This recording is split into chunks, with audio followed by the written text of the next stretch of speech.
plummeted down through that weird sky towards a great turbulent ocean that roared and swelled, a ferocious sea that offered no hope of survival.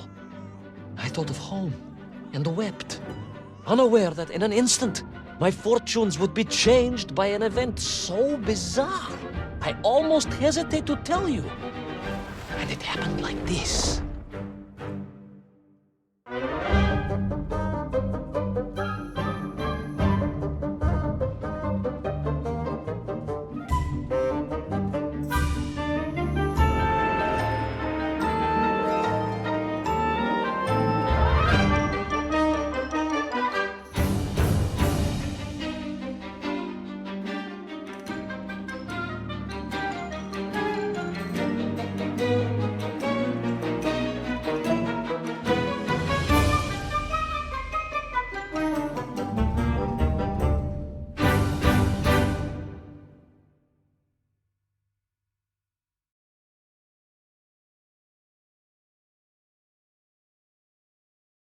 A giant whale? It was huge, General. You were swallowed by a giant whale. Yes, General. You look remarkably well for a man who was swallowed by a whale. I am blessed with a strong constitution, General.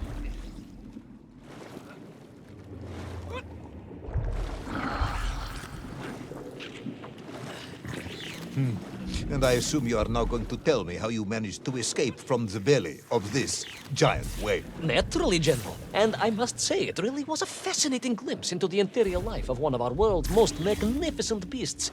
I consider myself a wiser man after this experience.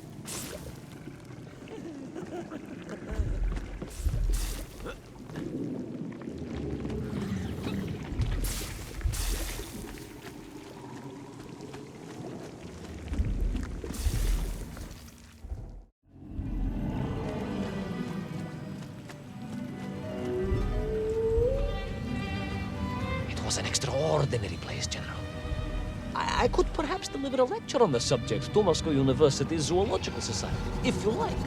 I only want to help. The Moscow University Zoological Society has, I suspect, better things to do than listen to the ramblings of a man who claims he was swallowed by a whale.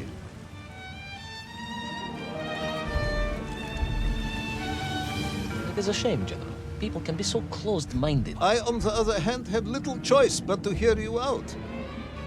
For your own sake, Ivan Ivanovich, I must urge you to be brief. Absolutely, General. I will tell you directly of my miraculous escape from the belly of the whale.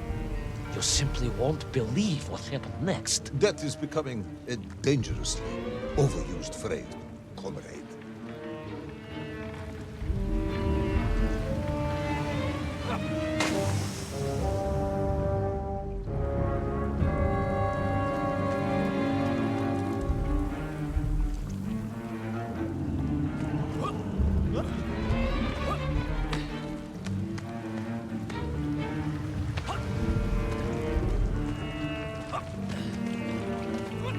And so I found myself deep within the whale's organs.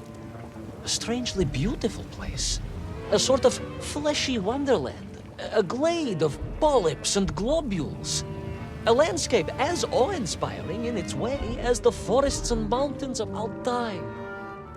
Oh, my home that I yearned and longed for and only hoped, as I hope now, that I might one day see again. I think we're all longing for home at this point. Oh, with warm slippers, a mug of steaming Spitzin, and a roaring fire. Not far from home, trapped inside a monstrous fish with only the strange and evil-looking worms that infested its gut for company. With only one's dedication to one's country and mission to keep one from falling into despair. But no, General, I could not. I had to escape, to find Little Orpheus and my way back to the surface and home.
Worms, you said, living inside the whale. Oh, the horrid things, those worms, General. And most unwelcome, I would say. Parasites. I had no idea just how big the infestation was. More of the tremendous sizes they could grow to. At that point, my thoughts were only of escape. And I had a plan. Yes, I'm sure you did.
Worms, they made your Nivirayadni whale sick.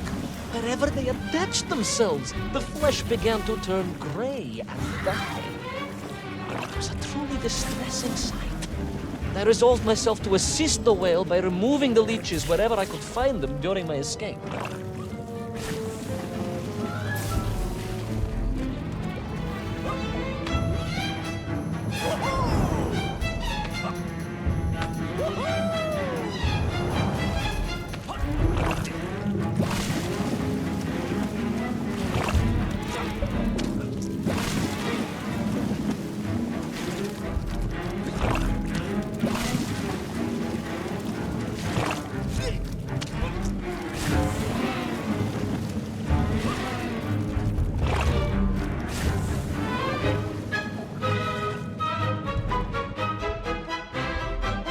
In my mind, it was a simple plan, General.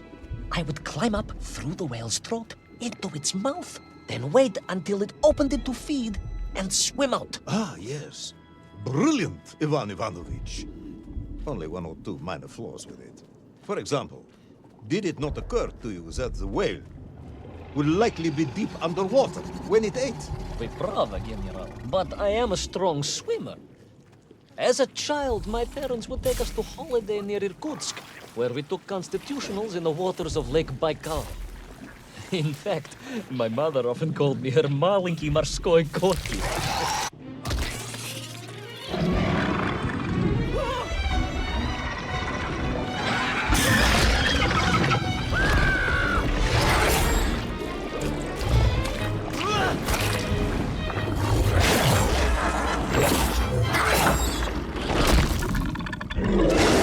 A giant worm for a giant whale, huh? At the risk of repeating myself, it was huge, General. The Moscow University Zoological Society may be interested after all.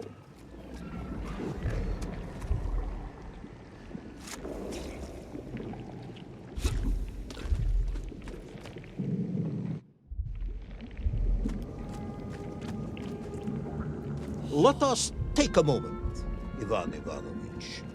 Your ridiculous plan to escape through the mouth of the whale failing, you would now have me believe you had embarked on some misguided crusade to free it of the worm infestation. To what end, exactly? When one suffers, we all suffer, General.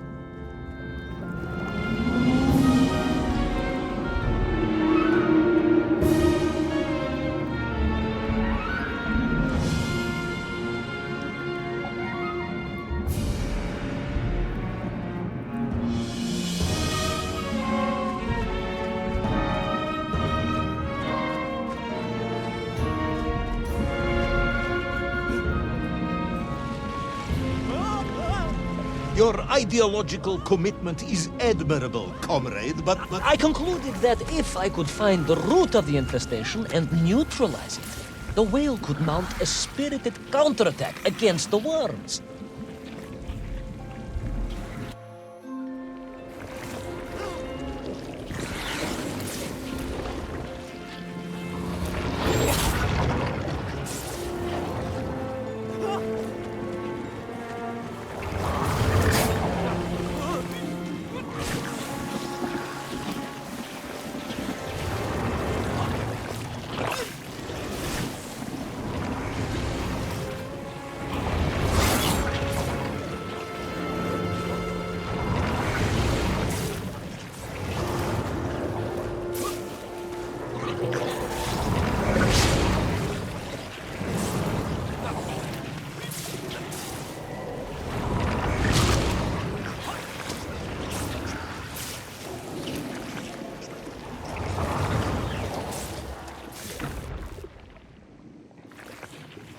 And then, victorious, the whale would surface to expel the remaining poisonous muck and slime from its body. And at that point, I could escape through the nearest convenient orifice. In this case, most... And then, victorious, the whale would surface to expel the remaining poisonous muck and slime from its body. And at that point, I could escape through the nearest convenient orifice. In this case, most likely the blowhole. That is the most revolting thing I've ever heard. General, we are Russians. We have withstood the sheer force of nature and history and emerged triumphant. An expedition through the nasal sphincter of a gargantuan whale is nothing to us.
I suppose you would have me believe that the whale was grateful to you.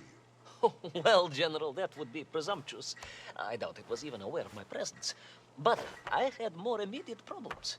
For if the whale might have been relieved by my actions, the worms were enraged. Worms do. Furious. Worms Incandescent. do not feel Violently indignant. emotions. Demented, General. Deranged. Enough!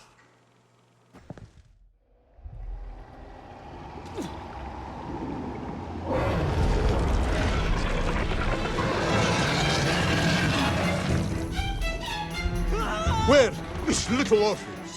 Where is my bomb? Unless you are trying to tell me the whale solved that as well. No, it did not, General. That would be absurd. No, Ivan Ivanovich, you are absurd. Your story is absurd. This whole ridiculous fairy tale is absurd.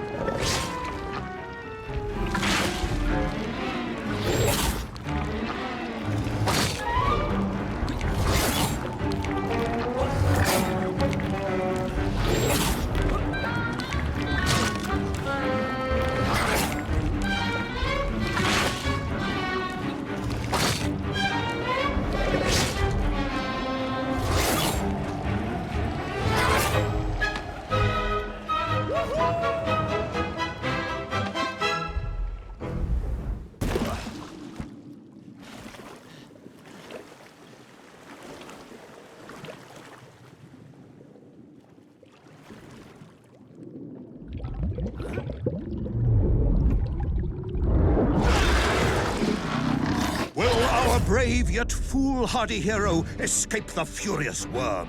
Will he be doomed to spend his days trapped in the innards of a bad-tempered cetacean? Where is the whale swimming to in such a rush? And what will it do when it gets there? Is the general about to lose his temper and order the cosmonaut shot? All of these questions and more must surely be answered in the next exciting episode of Little Orpheus!